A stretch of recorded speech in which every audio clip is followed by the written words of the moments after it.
الأنبياء والمرسلين المخاطب بطه وياسين سيدنا ونبينا وشفيع ذنوبنا وحبيب قلوبنا وطبيب نفوسنا مولانا أبي القاسم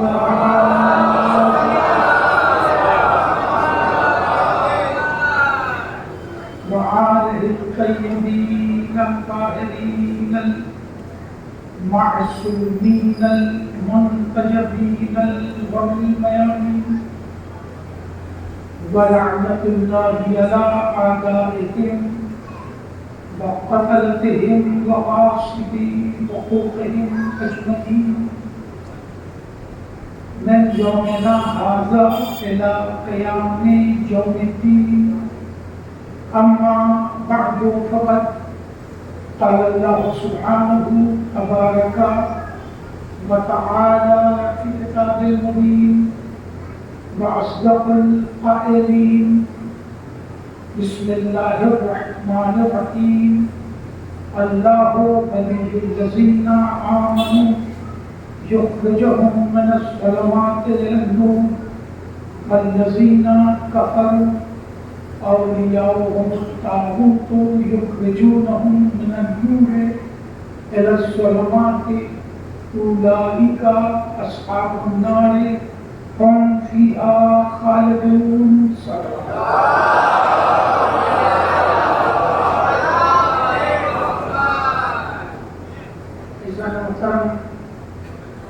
اس مشہور معروف اور قدیم مشکل کی خدمت کا شرف انسان مجھے شہزادی کی طرف سے ملا. میری ایک گزارش ہوگی آج اور صرف آج کہ میں یہ چاہوں گا کہ ان 10 دنوں میں اس موضوع پر میرا موضوع ہوگا آیت الکرسی اور اس کے اسرار و رموز. آیت الکرسی اور اس کے اسرار و رموز. اس موضوع کے حوالے سے میری کوشش ہوگی کہ ان 10 دنوں میں آپ کی فکروں کے لیے ایک کتاب مرتب ہو جائے، ایک نئی تھیسس مرتب ہو جائے اور ایک پورا مضمون آپ کے ذہن میں محفوظ ہو جائے. اگر آپ بہت بھی بھلا دیں گے تب بھی بہت کچھ یاد رکھتا ہے. اس لیے میں نے اس نازک سے موضوع کو عنوان کلام قرار دیا ہے. تو گزارش یہ ہے کہ اسے جہاں تک ممکن ہو کنٹینیو کر لیجیے. بس اتنی سی گزارش ہے کہ جہاں تک ممکن ہو. ظاہر ہے کہ ہر ادادار کی اپنی مصروفیات ہوتی ہیں، اپنی ضروریات ہوتی ہیں. اس کے باوجود جہاں تک ممکن ہو آپ اسے کنٹینیو کر لیجیے گا تاکہ کوئی بات، کوئی سبجیکٹ کا خلا نہ رہ جائے، گیپ نہ رہ جائے. بس یہ گزارش ہے میری.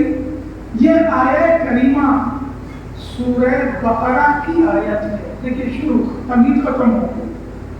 یہ آیت سورہ بقرہ کی آیت ہے اور 256ویں آیت جسے میں نے عنوان کلام قرار دیا ہے. اور اس آیت کو بھی آیت الکرسی میں شامل مانا جاتا ہے. عام طور سے جو آیت بازار میں ملتی ہے وہ عام طور سے یعنی جامع مسجد پر اگر آپ لینے جائیں تو وہ آپ کو وَهُوَ الْعَلِيُّ الْعَظِيمُ تک ملے گی. اب بیداری سے جملہ سن لیجیے کہ اگر آپ جامع مسجد دہلی میں لینے جائیں گے تو وہ آیت الکرسی وَهُوَ الْعَلِيُّ الْعَظِيمُ تک ملے گی. اور اگر آپ عباس بک ایجنسی میں لیں گے تو وہ ہم فیہا خالدون تک ملے گی۔ صلوات پڑھ لے محمد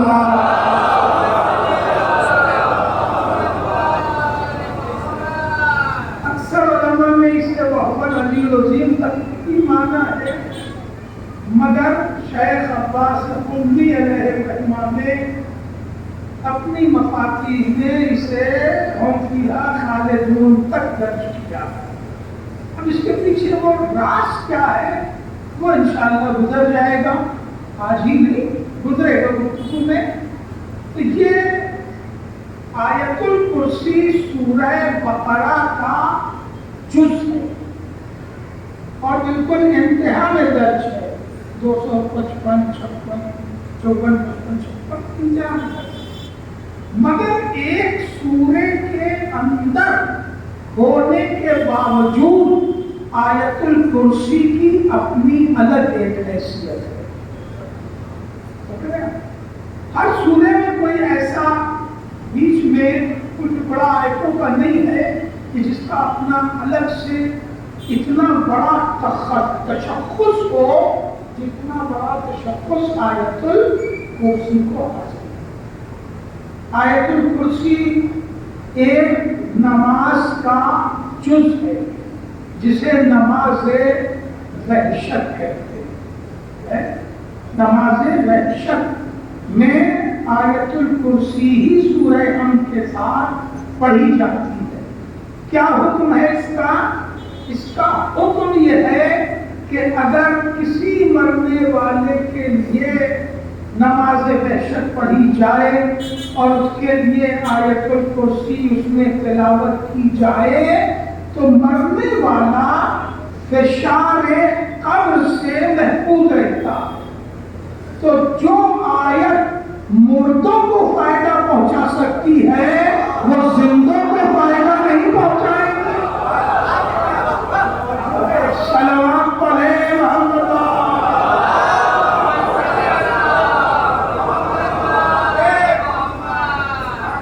تو میری گزارش ہے کہ ہر بچہ آیت الکرسی حفظ کر لے، ہر مومن آیت الکرسی حفظ کر لے۔ حدیثوں میں وارد ہوا ہے کہ جو شخص اپنی نماز پنجگانہ کے ختم کرتے ہی فوراً آیت الکرسی پڑھتا ہے اس کے اور جنت کے درمیان بس ایک موت کا فاصلہ رہتا۔ بہت بڑا جملہ ہے، صلوات پڑھ لے محمد۔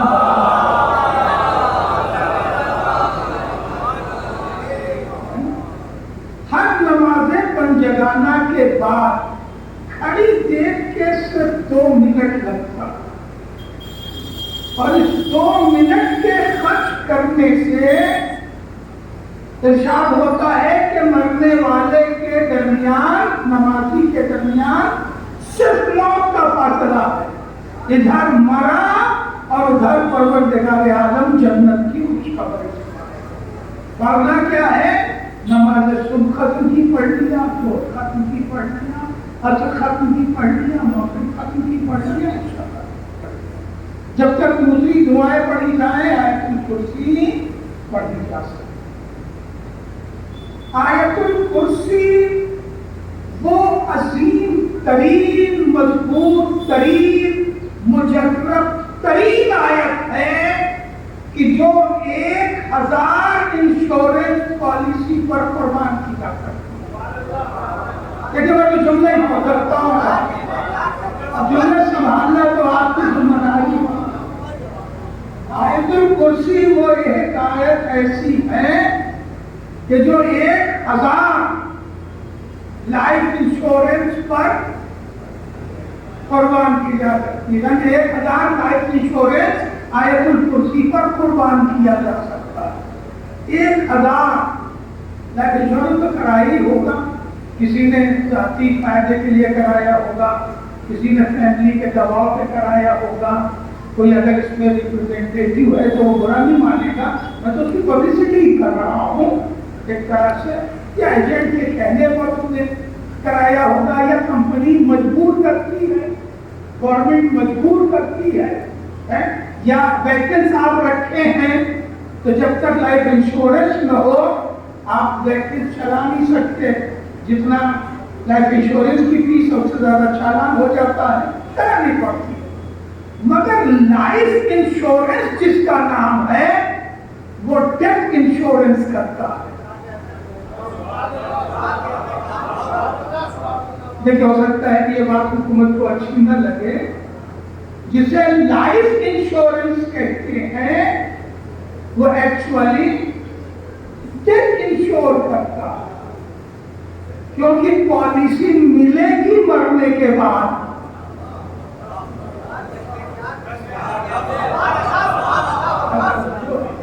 پالیسی ملے گی مرنے کے بعد۔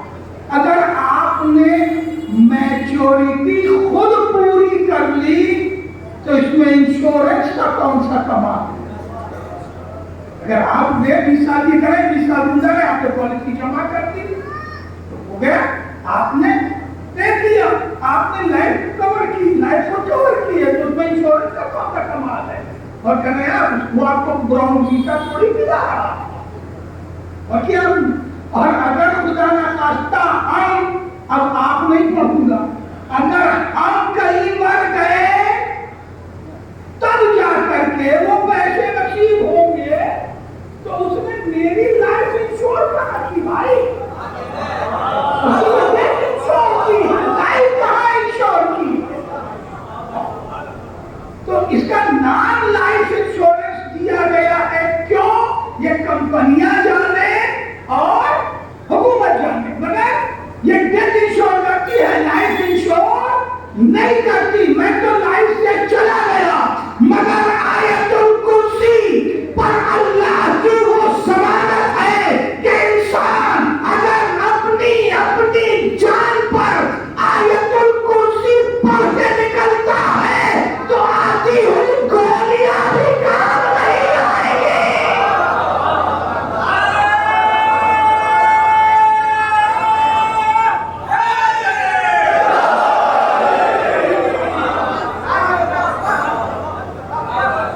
اگر انسان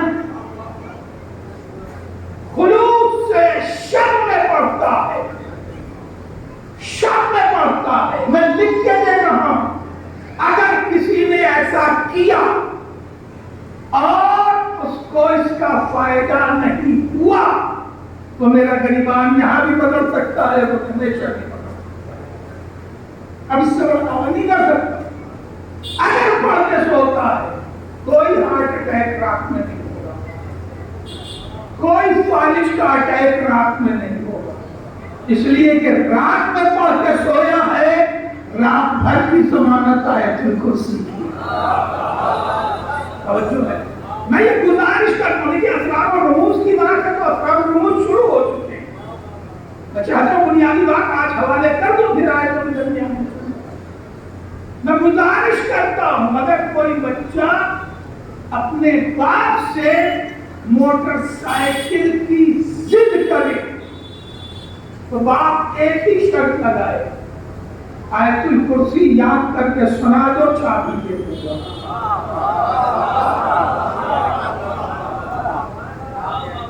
بس ایک شرط، آیت الکرسی یاد کر کے سنا دو، تمہیں چابی دے دوں گا۔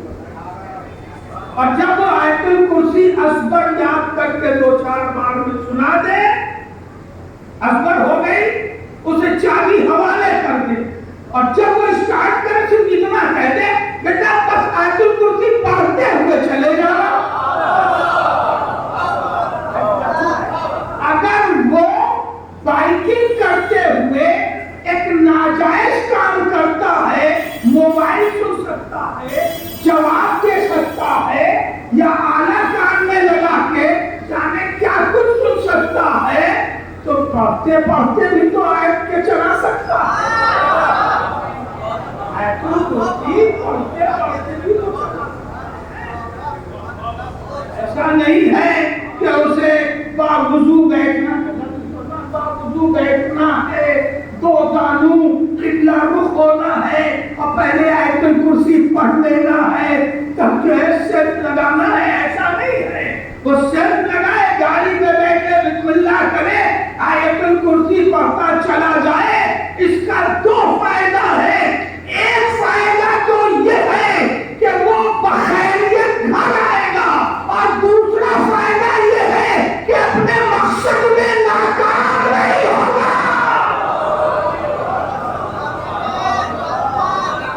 صلوات پڑھے۔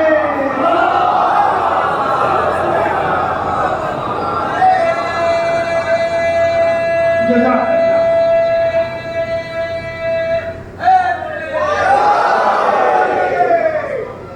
یہ وہ عظیم الشان آیت ہے جو 3 آیتوں پہ مشتمل ہے۔ پہلی آیت میں پروردگار عالم نے توحید سمجھایا، دوسری آیت میں پروردگار عالم نے دین سمجھایا، اور تیسری آیت میں پروردگار عالم نے اپنی سرپرستی سمجھائی، جسے میں نے عنوان کلام قرار دیا ہے، اور یہیں سے میں پیچھے کی طرف اپنی منزل تک اس راز کو پہنچانے کی کوشش کروں گا۔ اب ترجمہ کر رہا ہوں، ارشاد ہوتا ہے اللہ ولی الذین آمنوا، تو یہی آج کہوں گا، اللہ ولی ہے، مولا ہے، سرپرست ہے، حاکم ہے، ذمہ دار ہے ان کا جو ایمان لائے۔ اللہ ولی الذین آمنوا، اللہ ولی ہے، مولا ہے، سرپرست ہے، حاکم ہے، ذمہ دار ہے، نگراں ہے، نگہبان ہے ان کا کہ جو ایمان لائے۔ تو اللہ سرپرست ہے تو کرتا کیا ہے؟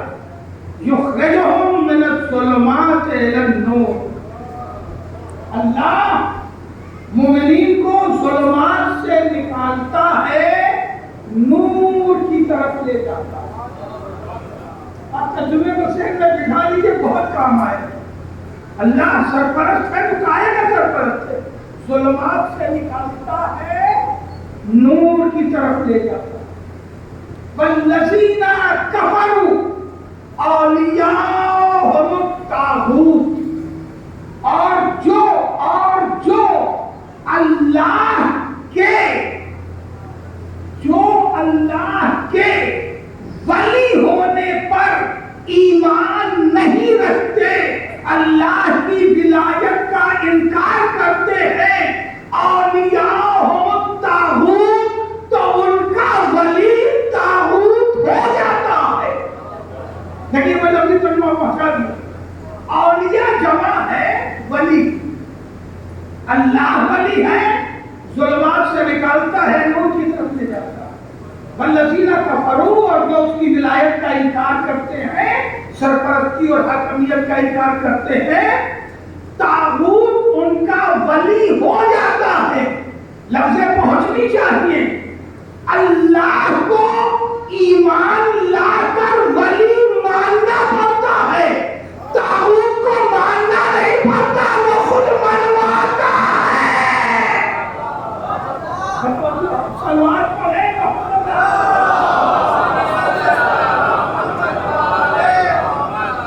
طاغوت خود کا خود حاکم ہو جاتا ہے۔ طاغوت کا کام کیا ہے؟ یخرجونہم من النور الی الظلمات، وہ نور سے نکالتا ہے اور ظلمات کی طرف لے جاتا ہے۔ اب یہاں ایک حتمی فیصلہ، اولئک اصحاب النار، وہ سب کے سب جہنمی ہیں، جو طاغوت ہے وہ بھی، اور جو طاغوت کے ماننے والے ہیں وہ بھی۔ اولئک اصحاب النار، وہ سب کے سب جہنمی ہیں۔ بھئی توجہ سے جملہ سنیں، بھئی جنت کا اور جہنم کا فیصلہ تو روز محشر کے بعد ہونے والا ہے، میزان کے بعد ہونے والا ہے، صراط کے بعد ہونے والا ہے، مگر یہاں قرآن آج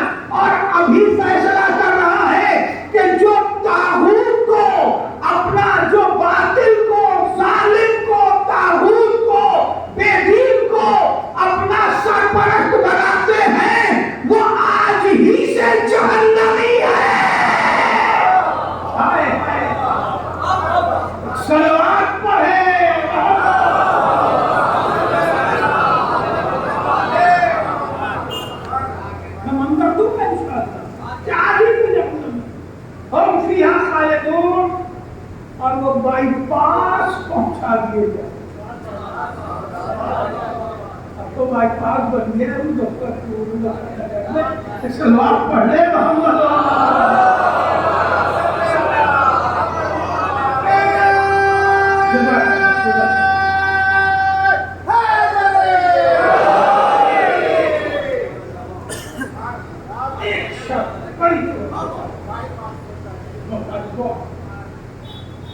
اللہ ولی الذین آمنوا. یہ محرم جو ہے جو ہر سال آتا ہے الحمدللہ یہ شادی زہرا کی بہت بڑی عطا ہے اور یہ ہمارے لیے بہت بڑا صدقہ ہے. یہ ایام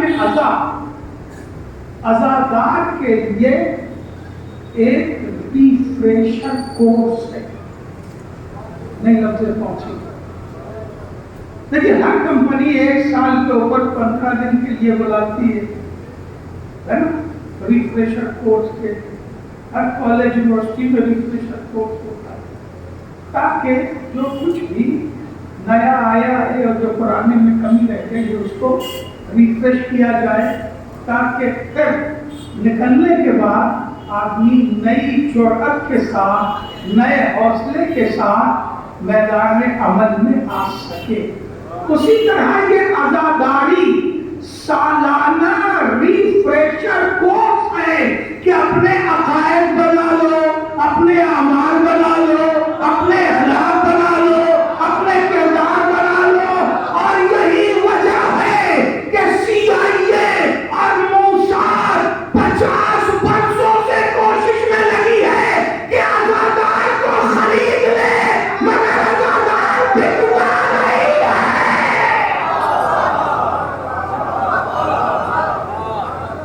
اس لیے کہ ہر سال اس کا عقیدہ ریفریش ہو جاتا ہے. ہر سال اسے نیا حوصلہ مل جاتا ہے. ہر سال اسے نئی ہمت مل جاتی ہے. اور یہ عزاداری جو قرآن بھی سکھاتی ہے, دین بھی سکھاتی ہے, شریعت بھی سکھاتی ہے, عقیدہ بھی سکھاتی ہے, اعمال بھی سکھاتی ہے, ہر رموز سے آشنا کر دیتی ہے. اور انہیں رموز میں سے ایک رات پر گفتگو آپ کی خدمت میں حوالے کر رہا ہوں. قرآن آواز دے رہا ہے اللہ ولی الذین آمنوا. اللہ مولا ہے, حاکم ہے, سرپرست ہے صرف ان کا جو ایمان لے آئے. دیکھیے پہلی شرط ایمان کی ہے مگر اکیلا ایمان بھی کام نہیں آئے گا. پہلی شرط ایمان کی ہے مگر اکیلا ایمان بھی کام نہیں آئے گا. ارشاد ہوتا ہے سورہ الحج من عمل صالحا من ذکر او انثی وهو مؤمن. دنیا کے مردوں میں یا دنیا کی عورتوں میں, نہ یہاں مسلمان ہے, نہ یہودی ہے, نہ عیسائی ہے, نہ کافر ہے, نہ مشرک ہے, جینڈر میں بات ہو رہی ہے. من عمل صالحا من ذکر او انثی, دنیا کے مردوں میں یا دنیا کی عورتوں میں کوئی بھی عمل نیک کرتا ہے تو اس کا نیک عمل اللہ کے یہاں نوٹ تبھی ہوگا جبکہ وہ شخص مومن ہو. من عمل صالحا من ذکر او انثی وهو مؤمن. پہلی شرط ایمان کی ہے. سلوات پڑھے محمد والے.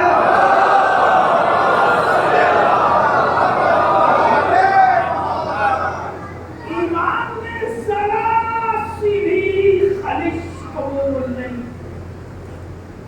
نماز میں سجدہ چھوٹ سکتا ہے, نماز میں رکوع چھوٹ سکتا ہے, نماز میں رکعت بھول سکتے ہیں, امامت میں گنتی گڑبڑ نہیں چلے گی.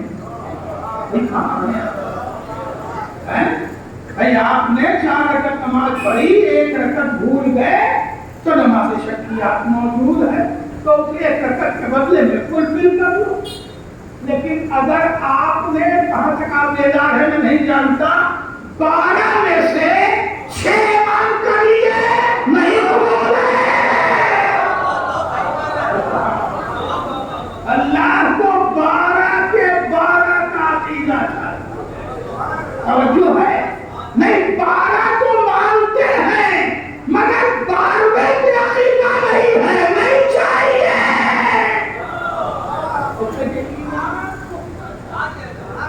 ایمان میں کوئی کمی قبول نہیں۔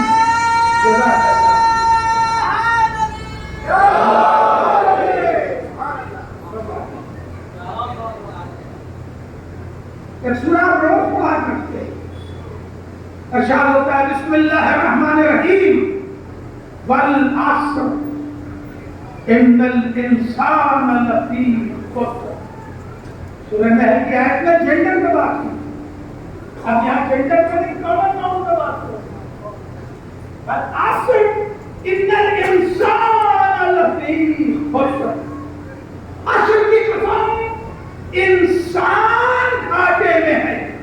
اب وہ انسان مرد ہے کہ عورت ہے، وہ انسان مومن ہے کہ غیر مومن ہے، کوئی نہیں، انسان گھاٹے میں ہے۔ اب یہاں سے قید شروع ہوئی، الا الذین آمنوا، لیکن پہلی شرط ہے ایمان، لہذا ایمان پر مکمل توجہ رہنی چاہیے۔ ایمان کیا ہے؟ توحید۔ ایمان کیا ہے؟ عدل۔ ایمان کیا ہے؟ نبوت۔ ایمان کیا ہے؟ امامت۔ ایمان کیا ہے؟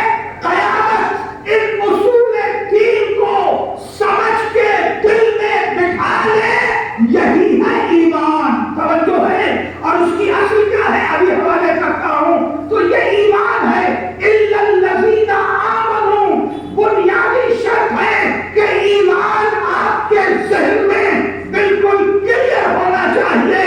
اب ایمان ہو گیا تو کہا وَعَمَلُوا الصَّالِحَاتِ، اکیلا ایمان لے کے نہ آنا، عمل صالح بھی ساتھ رکھنا۔ اور یہ صلوات پڑھے محلہ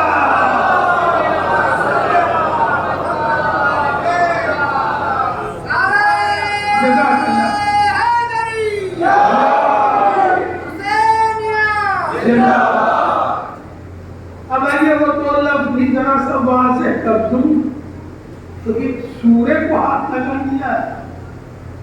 تو پہلی شرط ایمان، ایمان کے بغیر تو بات شروع ہی نہیں ہوگی، کھاتا ہی نہیں کھلے گا۔ اگلا ڈپازٹ تو ایمان کے بعد ہے بھائی، اگلا ڈپازٹ ایمان کے بعد ہے، تو پہلے کھاتا کھولنے کے لیے ہی ایمان چاہیے۔ ایمان فارم بھرنا ہے، ایمان فرسٹ کرنسی ہے کہ جس سے آپ کا کھاتا کھل گیا، مگر ایسا نہ ہو کہ 10 سال گزر جائے اور کھاتے میں کچھ آئے ہی نہیں۔ پتہ نہیں آپ کتنا بیدار ہے، میں نہیں جاؤں گا۔ توجہ ہے، اس لیے کہ میں اپنی گفتگو میں جملے نہیں کتابیں دینے کا عادی ہوں۔ توجہ ہے، تو کھانا کھل گیا، اب اس میں چاہیے ڈپازٹ۔ پہلے ڈپازٹ عمل الصالحات، اس لیے کہ 0 بیلنس میں کھاتا کھول کر کے آپ کیا کر لیں گے؟ توجہ ہے، اب اس میں چاہیے عمل الصالحات۔ اور میں کہہ دوں کہ کوئی شخص نیک عمل کر ہی نہیں سکتا اگر حق پر نہ ہو۔ بہت توجہ چاہتا ہوں، اگر حق پر نہ ہو تو کوئی شخص نیک عمل کر ہی نہیں سکتا۔ حق پر نہ ہوگا تو وہ نیک عمل نہیں، عمل باطل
اذیت برداشت کرنی ہوگی۔ ایک مسجد پر مثال ہے، مثال کی ضرورت نہیں تھی، آپ نے میرا ساتھ دے دیا، مگر بچوں کو تھوڑا سا محنت کرنے کے لیے آپ ایک مسجد بنانے شروع کر دیجئے، اور اسی وقت آپ اپنا مکان بھی بنوا رہے ہیں۔ خدا نہ خواستہ اب اس کے بعد بھی کچھ کہنا پڑے گا یا پوری بات سن کے ہی آپ ساتھ آئیں گے؟ ارے بھائی، ہم لوگوں کی بھی کچھ مجبوریاں ہوتی ہیں۔ اگر آپ کا گھر بھی بن رہا ہو اور اسی زمانے میں ایک مسجد چھیڑ دیجیے، پورا محلہ کہے گا سیمنٹ تو یہاں یوز ہو رہی بھیا۔ وَتَوَاصَوْا بِالْحَقِّ وَتَوَاصَوْا بِالصَّبْرِ۔ اگر آپ صبر نہیں کریں گے تو کبھی حق پہ گامزن نہیں رہتا۔ توجہ ہے، ایک صلوات پڑھ لے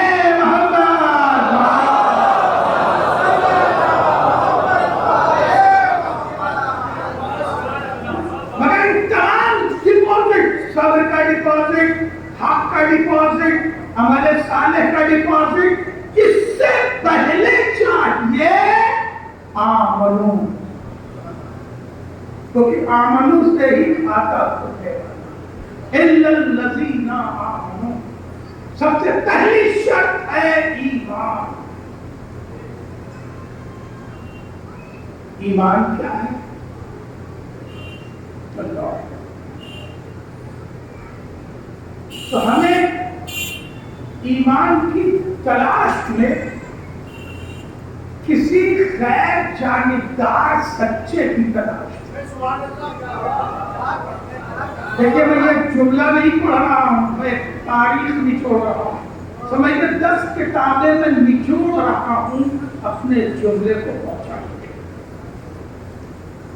ایمان کیا ہے؟ ہمیں ایک جانبدار سچا چاہیے، اور جب میں نے تاریخ کے روزن سے اس سچے کو تلاش کیا تو مجھے ایک نام ملا، اس کا نام تھا جنادہ، بیٹا تھا جندب کا، جنادہ ابن جندب، قبیلہ غفار کا رہنے والا تھا۔ یہ ذات ہے، تو میں ذہنوں کو جھجھوڑ کے ہی گفتگو کا جملہ پورا کرتا تھا۔ قبیلہ غفار کا رہنے والا جنادہ ابن جندب، اس نے سنا کہ کسی نے اعلان حق اور اعلان نبوت کیا ہے۔ اس نے اپنے بھائی کو بھیجا کہ بھائی جاؤ، اور جانے کے بعد یہ پتا کرو کہ وہ آدمی فطرتاً کیسا ہے، اس کا کیریکٹر کیا ہے، وہ کہتا کیا ہے، کرتا کیا ہے۔ یہ بات پہنچ رہی ہے؟ ایسا تو نہیں ہے کہ قول بہت اچھا ہو منبر پر مگر عمل منبر کے نیچے اچھا نہ ہو، تقریر اچھی ہو کردار اچھا نہ ہو۔ بھائی گیا، اور جانے کے بعد مکہ میں رہا، اور رہنے کے بعد آ کے کہا، جملہ رائدہ نہ کرنا عزیزوں، آ کے کہا بھیا تم نے جس کے بارے میں سنا ہے وہ اتنا سچا ہے کہ جھوٹے بھی اسے سچا کہہ رہے ہیں۔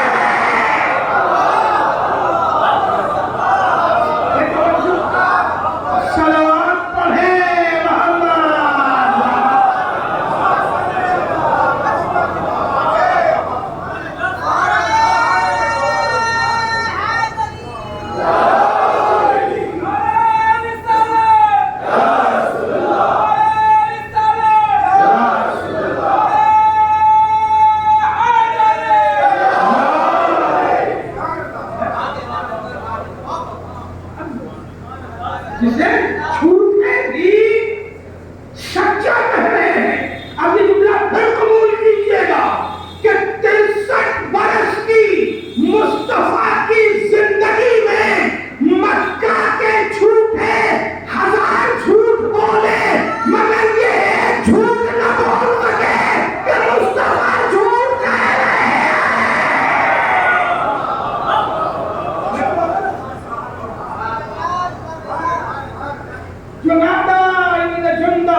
بالکل تاریخ یہی لوگوں کو چل رہا. بہت بڑے کیٹل فارمر، کئی ہزار بھیڑوں کے مالک، قبیلے کے سردار تھے، عظیم المرتبت تھے، شریف النفس و شریف الطبیعت تھے، قد و قامت میں بلند و بالا تھے، با جرأت و با ہمت تھے. بھائی نے آ کے جیسے ہی بتایا ویسے ہی جناب جنادہ ابن جندب غفار سے نکلتے ہیں اور مکہ پہنچ جاتے ہیں. رسالت مآب کو ریڈ کرتے ہیں، دیکھتے ہیں، پہچانتے ہیں، اس سرکار کے ہاتھوں پہ بیعت کرتے ہیں، مسلمان ہوتے ہیں. ان کا نام رسول نے عبداللہ رکھا مگر ابو ذر غفاری پکارا. اب تو نام پہنچ گئے میرے بچوں تک. مل سے بات پڑھ لیں محمد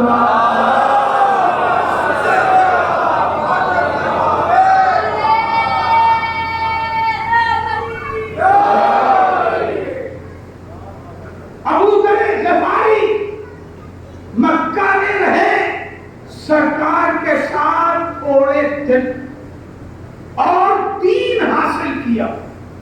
جناب مولا کائنات کا جناب ابو ذر غفاری کے سلسلے میں یہ جملہ ہے، حدیث ہے کہ سب سے کم مدت میں سب سے زیادہ دین سیکھنے والا ابو ذر ہے. اور سب سے کم مدت میں سب سے زیادہ دین سیکھنے والے جناب ابو ذر ہیں. اور سب سے کم مدت میں اتنا دین سیکھ لیا کہ ایمان کے 9ویں درجے تک پہنچ گئے. اگر ایمان کے 9ویں درجے تک پہنچ گئے. جناب ابو ذر وہاں سے دین حاصل کرنے کے بعد واپس اپنے قبیلے میں آئے. آنے کے بعد دین کی تبلیغ کرنے لگے، مصطفیٰ کی تبلیغ کرنے لگے، شریعت سمجھانے لگے اور یہی رہے. ہجرت کے وقت مکہ نہیں گئے. جنگ بدر میں جناب ابو ذر نہیں تھے. جنگ احد میں جناب ابو ذر نہیں تھے. کئی برسوں بعد جناب ابو ذر پہنچے ہیں مدینہ. اب مدینے میں آخری زمانے میں جناب ابو ذر رسالت مآب کے ساتھ بیٹھے رہے، یہاں تک کہ جناب ابو ذر نے آخری حج میں رسول کا ساتھ دیا. حجۃ الوداع میں رسول کے ساتھ رہے، خم میں رسول کے ساتھ رہے، واپس مدینے آئے اور رسول کے ساتھ غدیر کے گواہ بنے رہے. بڑی توجہ چاہتا ہوں، میری جستجو کیا ہے؟ مجھے ڈھونڈنا ہے ایمان کسے کہتے ہیں، اور اس کے لیے میں نے ایک غیر جانبدار شخصیت کو تلاش کیا ہے. غیر جانبدار اس لیے کہہ رہا ہوں کہ جناب ابو ذر مکی نہیں تھے کہ کہا جائے شہر کا پاٹ لے رہے ہیں. جناب ابو ذر ہاشمی نہیں تھے کہا جائے قبیلے کا ساتھ دے رہے ہیں. جناب ابو ذر مسلمان پہلے سے نہیں تھے کہ یہ پہلے ہی سے مسلمان تھے تو رسول کا ساتھ دیں گے، اہل بیت کا ساتھ دیں گے.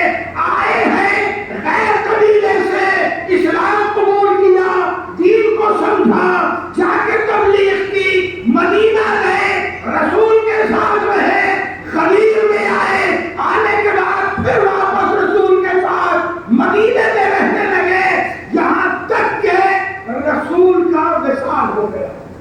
صلوات پڑھے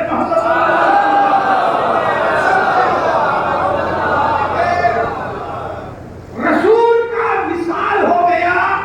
اس کے بعد جناب ابو ذر تقریباً بہت توجہ سے جملہ سنیے گا، میں ہر جملے کی وضاحت کا عادی نہیں ہوں. 3.25 برس تک بعد رسول مدینے میں رہے. 3.25 برس تک بعد رسول مدینے میں رہے اور تبلیغ حق اہل بیت کرتے رہے. 3 برس کے بعد جناب ابوذر نے یہ محسوس کیا کہ یہ سرکار ڈبل انجن کی سرکار ہے.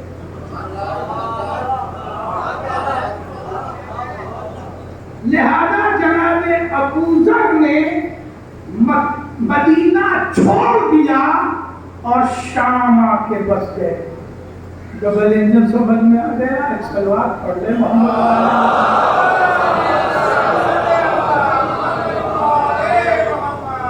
یہ ایک جملہ کتنے ہزار اخبار پڑھنے کے بعد لگا ہوگا، مگر آپ نے اس میں میرا سپورٹ نہیں کیا. ایک اور صلوات پڑھ لیں محمد.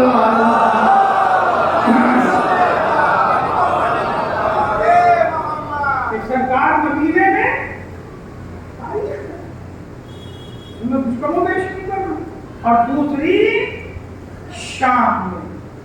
جناب ابوذر شام میں رہ کے حاکم وقت کے مد مقابل تبلیغ حق اہل بیت کر رہے ہیں.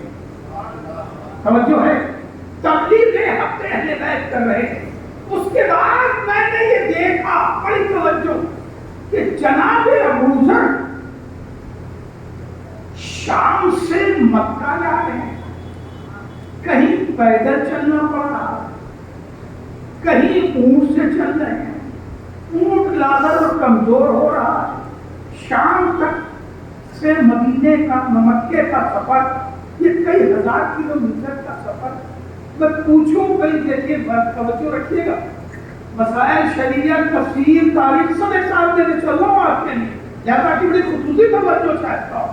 جناب ابوذر سے میں نے پوچھا، حج زندگی میں ایک ہی بار واجب،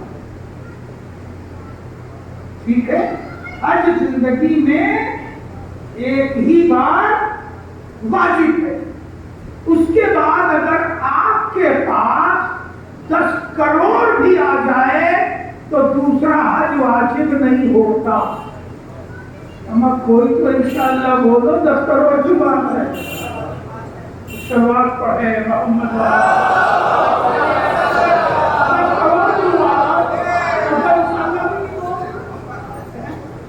10 کروڑ بھی آتا ہے تو دوسرا حج واجب نہیں ہے. بہت توجہ سے میں شریعت بتا رہا ہوں. دوسرا حج واجب نہیں ہے، ایک ہی حج واجب ہے. اس کے بعد آپ دوسرا حج کریں گے، مستحب ہوگا، سنت ہوگا، توجہ ہے، سنت مؤکدہ ہوگا، واجب نہیں ہوگا. اور ایک ہی حج واجب ہے. اب آپ کو حکم اور کسی کے ذریعے سنوا دو، مگر بیداری سے جملہ قبول کر لیجیے گا، وضاحت مان لیجیے گا. ایک خاتون جناب ام المومنین ام سلمہ کے پاس آئی اور آنے کے بعد کہا، بی بی چلیے حج کرنے چلے. میں اپنے لفظوں کا ذمہ دار ہوں. انہوں نے کہا بی بی ام سلمہ کے پاس آ کر، بی بی چلیے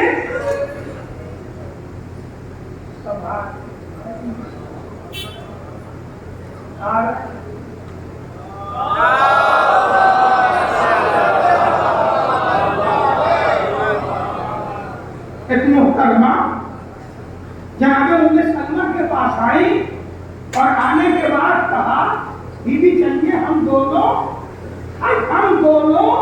حج کرنے چلے. تو جناب ام سلمہ نے کہا، دیکھیے روایتیں شریعت میں اہل بیت سے لی گئی ہیں، اس کے بعد ازواج رسول سے لی گئی ہیں، اس کے بعد اصحاب سے لی گئی ہیں. کچھ لوگوں کے یہاں ازواج رسول سے لی گئی حدیثیں اہل بیت سے بھی زیادہ افضل مانی جاتی ہیں، اور میں ازواج رسول کی بات کر رہا ہوں.